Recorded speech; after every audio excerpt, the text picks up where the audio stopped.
예. 우리 개혁신당 이번에 저희는 총선의 성과를 성공으로 평가합니다. 저희가 아까 말씀드렸던 것처럼 지역구와 비례당선자를 낸 유일한 정당이기도 하고, 그리고 어느 정당보다도 젊은 정당의 면모를 갖췄기 때문에 저는 앞으로 의정활동을 통해 가지고 저희의 성과를 또 한껏 입증해 보이겠다는 각오를 다졌습니다. 그리고 이번에 3명의 저희가 당선자를 배출했지만은 또 당내 이번에 또 다져진 팀워크와 그리고 또 인재풀이 많기 때문에 저희가 조기에 또 전당대회를 통해 가지고 이런 역할을 재배치하는 그런 과정을 겪을 것이다 라고 오늘 이야기를 했습니다. 그래서 제 개인적인 생각으로는 아까 60일 이내에 저희가 전당대회를 하도록 돼 있거든요. 총선 이후에. 그런데 5월 말 국회 개원 이전에 저희가 그런 당 정비를 마칠 수 있었으면 좋겠다라는 의견을 오늘 피력했고, 저희 실무적인 검토를 통해 가지고 언론인들께 공유할 수 있도록 하겠습니다. 그 개원을 하면 여러 특검법이나 국정조사가 좀 발휘될 거라고 보이는데, 혹시 지상경 특검법 또 얘기하셨으니까 아마 동의하실 거로 보이는데, 김건희 특검법 관련해서는 어떤 입장이신가요? 저는 김건희 특검법 같은 경우에는 그 김건희 여사 관련된 의혹 중에 여러 가지 다양한 것들이 있고, 그 중에서 사안별로 접근해야 될 필요성이 있다 이렇게 생각합니다. 그리고 저는 이런 많은 의혹에 대해 가지고 원래는 특검이라는 절차 이전에 국정조사 등의 그 입법부에서 활용할 수 있는 방법들을 사용할 것을 제안합니다. 그래서 양평고속도로 것만 하더라도 저는 당연히 이것을 국정조사를 통해 가지고 전모에 대해서 입법부가 파악해야 된다 이렇게 판단하고 있습니다. 그리고 다만 이제 선거 과정에서 조국혁신당 등에서 다소 좀 감정적일 수 있는, 예를 들어 한동훈 특검이라든지 이런 것들이 주장이 나온 것에 대해서는 저도 선거 과정 중이라 정확히 어떤 경위에서 해당 정당에서 그런 말이 나왔는지를 아주 세밀하게 이해하지 못했습니다. 그런데 너무 정치적인 주장이 가미된 경우에는 그것은 특검의 남발에 해당한다 이렇게 보기 때문에 저는 그런 부분에 대해서는 개혁신당은 좀 신중하게 접근할 것이다 이렇게 말씀을 드리겠습니다. 특검은 국민들이 원하는 진실을 파헤치는 도구가 되어야 되는 것이지 정쟁의 도구가 되어서는 안 된다는 원칙을 가지고 임할 수 있도록 하겠습니다. 그리고 오전에 말씀하신 발언이 너무 화제가 좀 됐는데, 네. 다음 대선이 이제 3년 남았다는 말에 이제 확실하냐고 물어보셨는데, 그게 조기 탄핵이나 이런 것까지도 생각을 하신 건지 정확히 어떤 의미인지. 저는 윤석열 대통령의 변화를 우선 촉구하고 싶습니다. 그리고 그 변화가 먼저 선행되지 않는다고 한다면은 윤석열 대통령이 임기 초에 가졌던 그런 뭔가를 밀어붙일 힘은 없을 것이다 이런 생각을 합니다. 그래서 지금 또 거부권을 쓸 수 있는 의석을 가지고 있다 해도 총선 이후에 또 거부권을 쓰는 것은 더 큰 부담일 것이거든요. 왜냐하면 이미 거부권을 쓰는 것에 대한 평가까지 이번에 이루어진 것이 전 총선이라 보기 때문에 그런 국민들의 의사에 반해서 거부권을 또 쓸지는 좀 지켜보겠고요.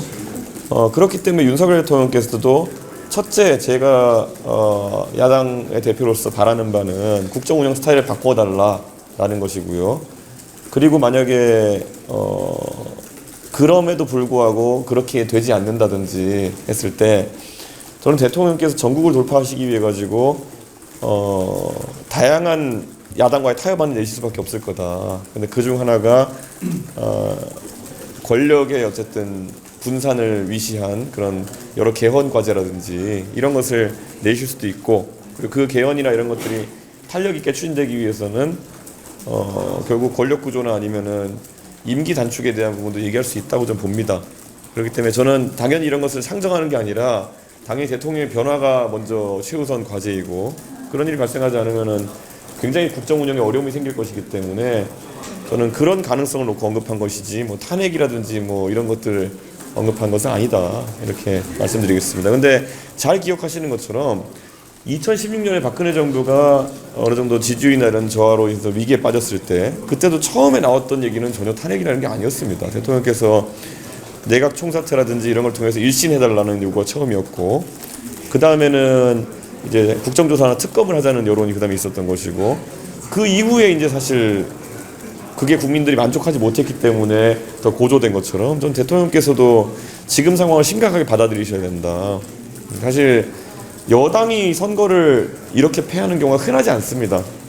아마 제가 기억하기로는 2016년 총선 그 박근혜 대통령이 결국 조기에 물러날 수밖에 없었던 그 계기가 됐던 그 총선, 그리고 이번 총선이 아마 여당이 선거를 뭐 110석 120석 하는 거의 유의한 선거일 겁니다. 그렇기 때문에 심각하게 받아들였으면 좋겠다 이런 생각입니다.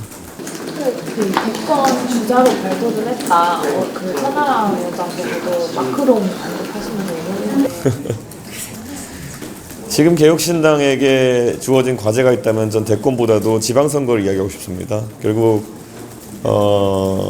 국민의힘에서 제가 막강한 권한을 가진 거대 정당으로서의 대표로서도 역할을 해봤지만은 결국에는 우리가 처음부터 토대를 잘 만들어서 다져서 쌓아올린 그런 권한들이 아니었던 만큼 또 기득권의 저항에 쉽게 무너지는 모습을 제가 보였던 거 아니겠습니까? 그렇기 때문에 지금은 저 기득권과 당대당으로 맞서기 위해서는 지방선거에서 굉장히 많은 우리의 젊은 인재들이 역할을 해야 된다 이런 생각을 가지고 있습니다. 그래서 그 과정에서 저희가 만약에 성공적이라면은 그 이후에 이어지는 대선에서의 개혁신당의 역할도 또 부각되지 않을까 이런 생각이고요. 지금 당장 오히려 대권이라든지 이런 것에 대해서 너무 욕심을 가지고 우리 개혁신당이 활동하게 되면은 말 그대로 또다시 외로운 그런 기득권과의 싸움 맞이하게 될 것이다. 저는 그런 생각합니다. 그래서 지방선거를 중점으로 놓고 저희는 전략을 짜려고 합니다. 그리고 이준석 대표가 어떤 상임위를 고를지도 좀 관심이 좀 가는데 혹시 생각하고 계시는 게 있는지 그 제가 하고 싶다는 걸 안 시켜줄 것 같아가지고 거꾸로 얘기되나 하는 고민도 하고 있습니다. 예, 그래서 사실 잘 아시겠지만은 지금 개혁신당이 선명한 야당으로서 역할을 하기 위해서는 그리고 개혁신당의 많은 구성원들이 지금 있는 게 아니기 때문에 원내에 결국 운영위에 참여하는 것도 굉장히 중요하고요. 그리고 무엇보다도 지금 결국 또다시 일전이 벌어지게 될 법사위에 우리 개혁신당의 의원이 참여하는 것도 중요하다 이런 판단하고 있습니다. 그래서 그런데 이렇게 말하면 거기 자리를 안 줄 것 같아가지고 저는 민주당에서 어떤 분이 국회의장으로 선출되실지 모르겠지만은 결국